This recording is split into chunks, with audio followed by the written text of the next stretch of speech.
Sustentação oral em agravo interno perante o Supremo Tribunal Federal. Cabe ou não cabe? Assista esse vídeo até o final que eu vou te contar, tintim por tintim.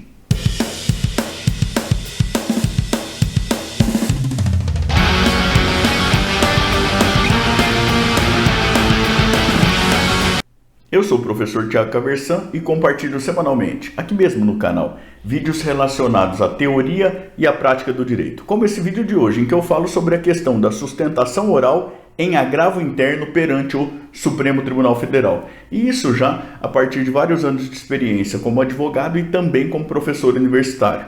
Se você gosta desse tipo de conteúdo, inscreva-se aqui embaixo, também clique no sininho, até para ficar sempre a par das novidades que nós trazemos para cá.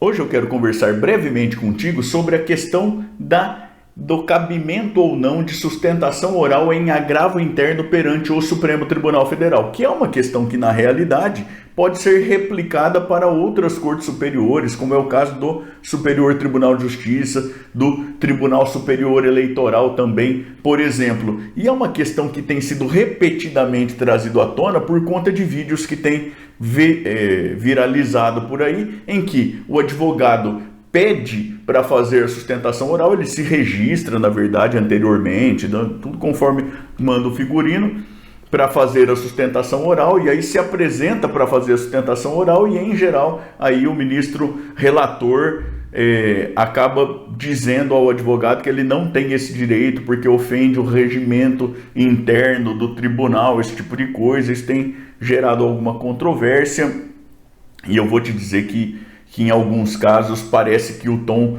dos magistrados é inclusive um tanto quanto irônico, quase desrespeitoso algumas vezes, mas isso é claro que é uma apreciação bastante subjetiva também. E no final das contas, se a gente olha, faz uma análise normativa, uma análise pragmática, até eu não tenho direito de fazer sustentação oral os advogados em agravos internos perante o Supremo Tribunal Federal, lembrando que essa é uma questão, a reflexão pode ser replicada aí para outras cortes superiores. Vou de novo aludir aqui o STJ, o TSE, por exemplo, tá certo? Bom, se a nossa resposta for pragmática, olha, isso depende de quem tem o poder de interpretar o direito, que são os próprios tribunais. A resposta é que não tem direito de fazer a sustentação oral, porque é assim que tem decidido, que continuam, por enquanto, pelo menos decidindo os nossos tribunais, mesmo diante de alteração legislativa que ocorreu lá em 2022 e tudo mais. Eu já vou falar um pouco mais especificamente sobre isso, tá? Então, se você tem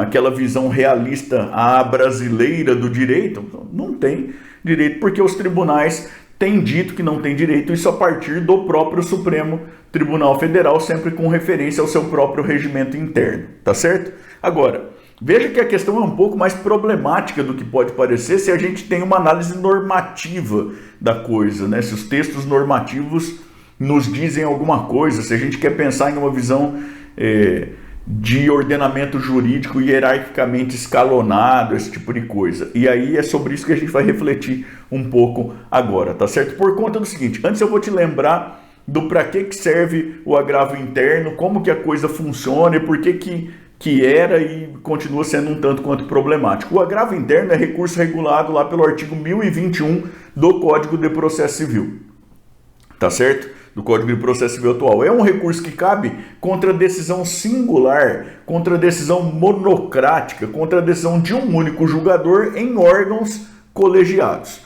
Então você tem lá uma decisão singular do presidente ou do relator designado em um tribunal. O recurso que cabe, em princípio, é o recurso de agravo interno. Vale a pena lembrar uma coisa que é muito curiosa aqui, que faz essa reflexão de teares um pouco maiores de complexidade, que é que o recurso de agravo interno, ele chega à nossa legislação de maneira um tanto quanto tardia. Antes de aparecer na legislação propriamente dita, ele aparecia nos regimentos internos dos tribunais. E aí, por isso, ele tinha lá o nome de agravo regimental, porque era um agravo cujo fundamento eram justamente os regimentos dos tribunais. Guarda aí que essa é uma informação importante para entender a complexidade da coisa, tá? Voltando, então, recurso que cabe contra decisão singular em órgãos colegiados. O grande problema que se apresentava na prática era o seguinte: o agravante interpunha, portanto, o agravo interno em face da decisão singular. Né? Quando a gente estava diante de uma decisão de relator, né, a previsão é de que o relator pode se retratar de sua decisão. Como assim, professor? Bom, o relator recebe o agravo interno, verifica as razões do agravo interno, se dá por convencido de que houve um equívoco, algo nesse sentido, e ele se retrata da sua própria decisão, ele modifica a própria decisão recorrida e, em geral, a ideia aí é no sentido de que o recurso perde o seu objeto. Tá certo? Não precisa mais do agravo interno. Veja, pode até ter um outro recurso da própria parte, da outra parte, mas aquele agravo interno que havia sido interposto, em geral, a ideia é de que ele perde o seu objeto. Muito bem. Veja, e se o relator não faz isso? Bom, ele leva o agravo a julgamento pelo órgão colegiado. Quem que é o relator do agravo interno? Em geral, o próprio prolator da decisão recorrida. Qual o quórum de julgamento em geral? E veja, eu estou aqui resumindo e andando com a coisa para ver se a gente consegue ter alguma objetividade e agilidade aqui, tá certo? Então, quem que será o quórum de julgamento? Há algumas especificidades e tal, mas em geral o quórum de julgamento será de 3. O relator, que é o próprio prolator da decisão recorrida, e outros 2. E aí, veja, se o relator estivesse inclinado a dar provimento ao agravo, ele não teria levado a julgamento, ele teria se retratado, concorda comigo? Então, se ele leva a julgamento é porque, em princípio, o agravante já tem um voto contrário à sua pretensão. E aí, para ganhar, se o quórum é de 3, em geral, lembrando aqui, tá, em circunstâncias normais, o quórum é de 3, isso significa que o agravante precisa convencer outros 2 a votarem em favor de sua própria pretensão. Porque o relator já está contrário. Se ele não estivesse contrário, ele teria se retratado, não levado a julgamento. E veja, precisava fazer isso o agravante em um cenário em que não havia previsão de sustentação oral. Você olha, regramento da sustentação oral na legislação, pelo menos, artigo 937 do Código de Processo Civil, não tinha previsão de sustentação oral em agravo interno lá, salvo exceções excepcionalíssimas ligadas aí a mandado de segurança, ação rescisória, reclamação, esse tipo de coisa. Tá certo? Então, em regra, não cabia sustentação oral no agravo interno. E veja que, em regra, a ideia continua sendo de que não cabe sustentação oral. Acontece que, diante das dificuldades de que a gente falou aqui, relacionadas ao quórum, a quem é o relator no agravo interno e tudo mais, o nosso Poder Legislativo alterou a Lei Federal número 8.906 de 1994, que, aqui por uma honestidade vou te dizer, o nome pelo qual a lei é conhecida é Estatuto da Advocacia e da Ordem dos Advogados do Brasil. Mas lembre-se, é uma lei federal. Ele passa pelo Legislativo, vai à sanção pela Presidência da República e tudo mais. Tá certo? Isso é importante que esteja claro. É uma lei federal. É feito no Legislativo. As alterações são feitas no Legislativo também e tudo mais. Isso é uma outra informação importante para o que a gente vai refletir daqui a pouco. Tá? Então, em 2022, Lei 14.365 traz algumas questões aí que ela reforma. Então, uma dessas questões inclui no artigo 7º da Lei 8.906 de 1994 um parágrafo 2º-B. Parágrafo 2º-B.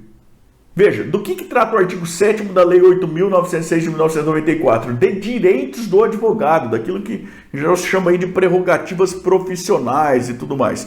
E o que diz o parágrafo 2º-B? Eu vou tomar a liberdade de ler aqui, até para não te fazer ir lá procurar e tudo mais, se bem que talvez você já esteja até com ela aí na mão. Olha, poderá o advogado realizar sustentação oral no recurso interposto contra a decisão monocrática de relator que julgar o mérito ou não conhecer dos seguintes recursos ou ações. E aí traz um rol aqui, que são o recurso de apelação, o recurso ordinário, o recurso especial, o recurso extraordinário, os embargos de divergência e daí ação rescisória, mandado de segurança, reclamação, habeas corpus e outras ações de competência originária.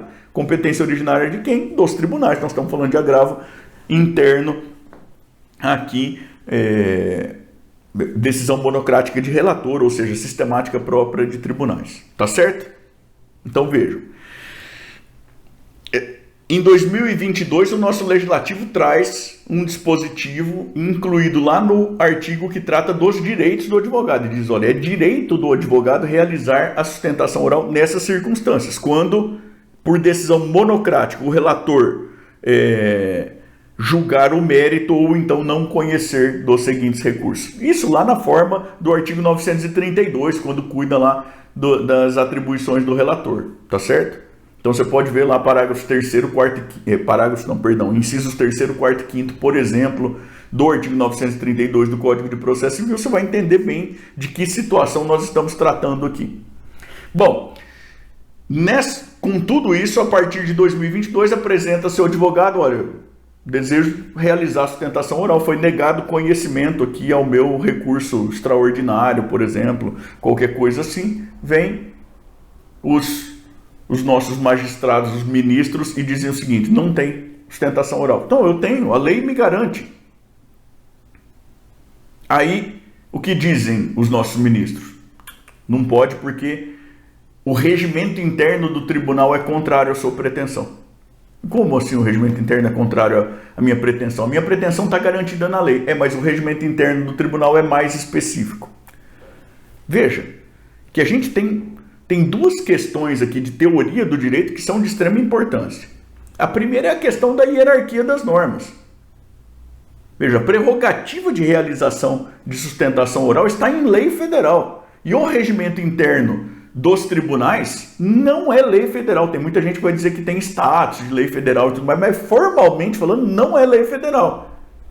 Você pode olhar o regimento interno do Supremo Tribunal Federal, ele é de 1980.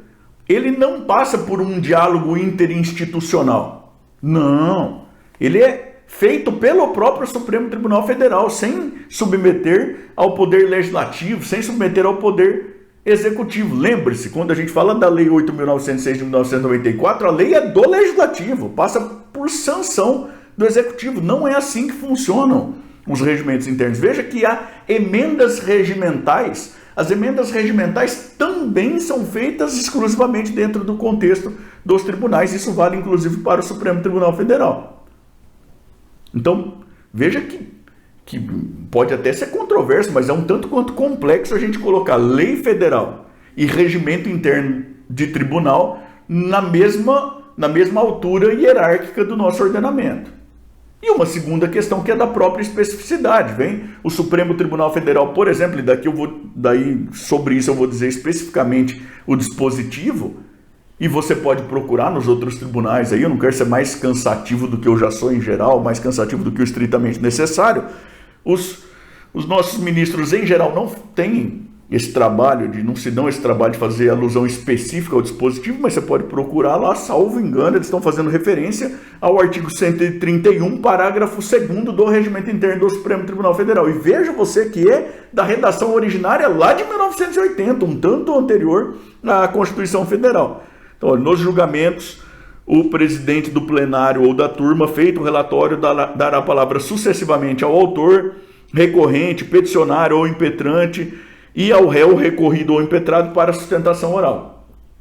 E aí os parágrafos vão discorrer da sistemática, prazo aqui e tudo mais. No parágrafo 2º há a seguinte previsão: não haverá sustentação oral nos julgamentos de agravo, embargos declaratórios, arguição de suspeição e medida cautelar. Então o parágrafo 2º lá em 1980 dizia: nos julgamentos de agravo não haverá sustentação oral. Agora veja, e aí os ministros vêm e dizem, isso é mais específico porque está no regimento interno especificamente do Supremo Tribunal Federal. Meu querido, o parágrafo 2º-B do artigo 7º da Lei 8.906 de 1994, no inciso 4º, por exemplo, trata especificamente de recurso extraordinário. Só tem recurso extraordinário no Supremo Tribunal Federal, não tem como ser mais específico do que isso, salvo engano. Para ser específico a ponto de poder se aplicar pelo princípio da especialidade.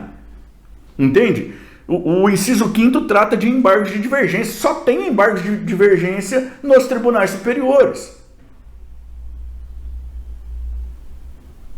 E veja, a pergunta final que fica aqui, antes de uma última breve reflexão, pergunta grande que se coloca é a seguinte: bom, se nós, enquanto sociedade politicamente e institucionalmente organizada em um cenário supostamente democrático. Nós entendemos que uma questão de julgamento recursal, de procedimento, de competência das nossas cortes, quaisquer que sejam, mas das superiores, inclusive do próprio Supremo Tribunal Federal, inclusive nós, de novo, enquanto sociedade institucionalmente organizada por meio de nossos representantes, entendemos que é necessária uma mudança. Como que nós politicamente podemos atuar para que isso mude?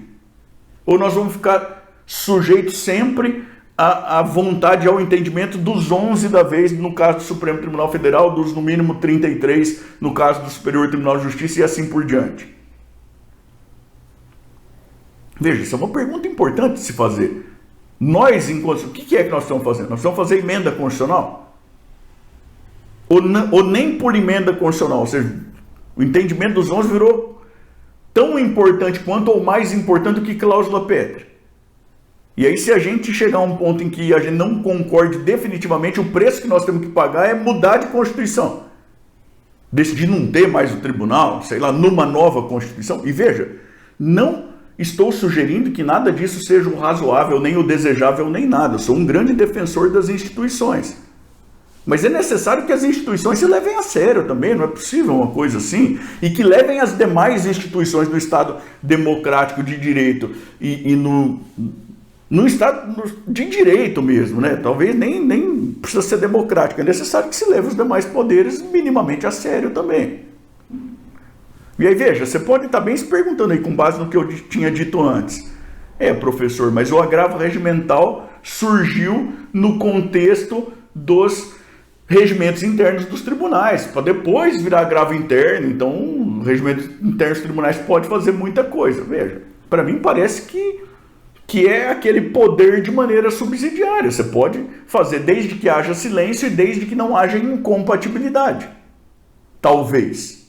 Apesar disso ser uma discussão mais ampla. E veja, quando os regimentos internos fizeram previsão do agravo regimental, foi em um contexto em que os regimentos internos dos tribunais aumentavam as hipóteses de julgamento singular, de julgamento monocrático, em recursos, em procedimentos nos quais o natural era o julgamento colegiado.